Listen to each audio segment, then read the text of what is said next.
I have read through 600 over pages of document from 1930, and I found that the tariff always end badly, and here's the proof from history. Before I begin, I just want to let you know that the reason why I look into the past tariff is because Donald Trump, in one of the interview, he has urged the US Feds to cut rate. He said that inflation is not a problem, and I quote him, "I have no inflation." So there comes the problem. Everybody knows that the tariff is going to bring inflation. That is what is written in the mainstream news as well. But here we see that Donald Trump is saying that I have no inflation, then tariff is not a problem. He even asked the Feds to cut interest rate. You only cut interest rate when inflation is not a problem, like as he said. So I know that if you have watched my previous video on tariff, the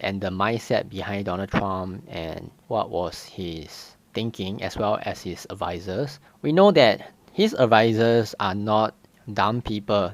They are smart people who have worked in the finance industry in the past. So for him to come out and say that inflation is not a problem, I want to dive deeper into it.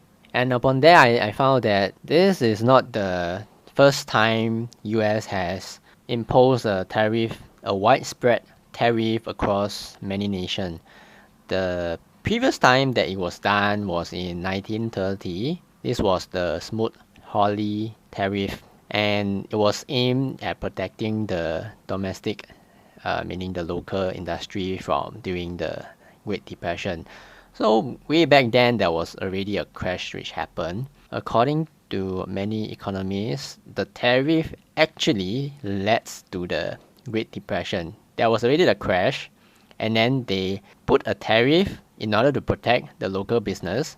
But in effect, the tariff dragged the crash many years into it, and it later became a depression because the crash was like so prolonged. Here we know that there's many similarity between the current Trump tariff and the 1930 tariff. This tariff is imposed by the then President Herbert Hoover, and during Hoover's time, the nation also retaliated and it became a trade war. And because of all this retaliation, trade plummeted and it became an economic downturn. This is what happened in 1930. When I look into the inflation issue, this is what I found.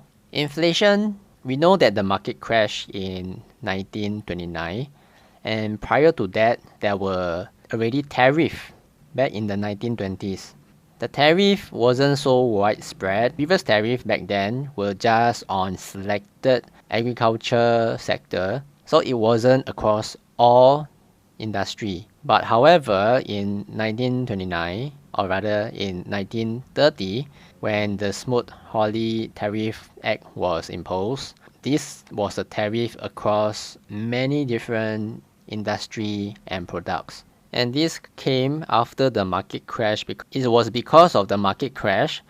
That is why they imposed this tariff in order to protect the domestic, the local businesses from the foreign businesses. But the effect is that it also affected the economy so much that it drags the depression all the way until 1938.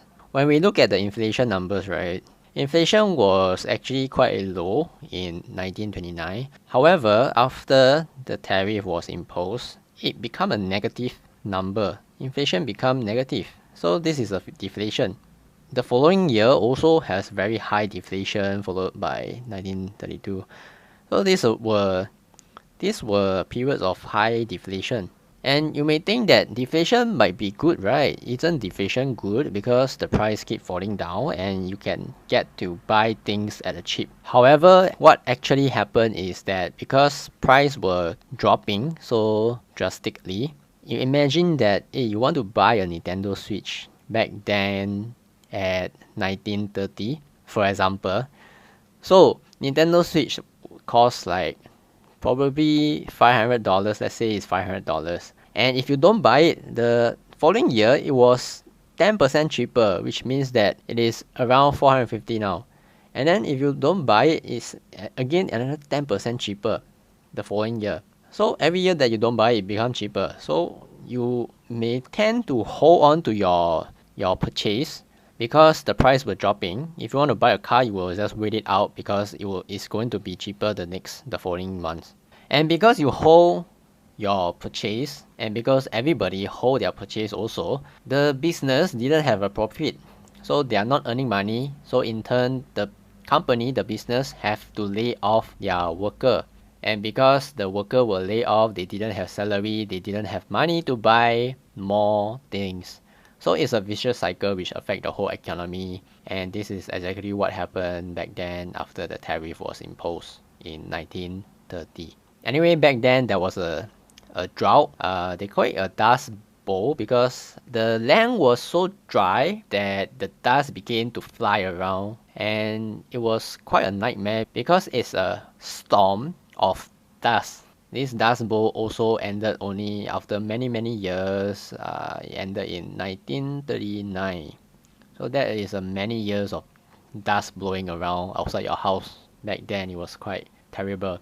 So actually there were multiple problems the US were having back then. One being the market crash, another being the drought, which caused the dust bowl to happen. But all in all, this is a depression, a very bad depression, which now we name it Great Depression because it was so bad that the market was falling for 9 years. Another time that the tariff were upon is when the previous US President William McKinley, he's the first guy who created this tariff act. This is the first time in US history that they tariff upon multiple products across many industries, many sectors. This happened in 1890. There were many products which got tariff, but there were also some items on the free tariff list. Items like sugar and coffee, which later I will touch on the sugar. So same thing in 1890s is that they imposed this tariff on many products, and so other nations also retaliated by imposing tariff upon US, and this led to a very bad economy crisis back then, followed by a severe depression 3-4 years after the tariff was imposed.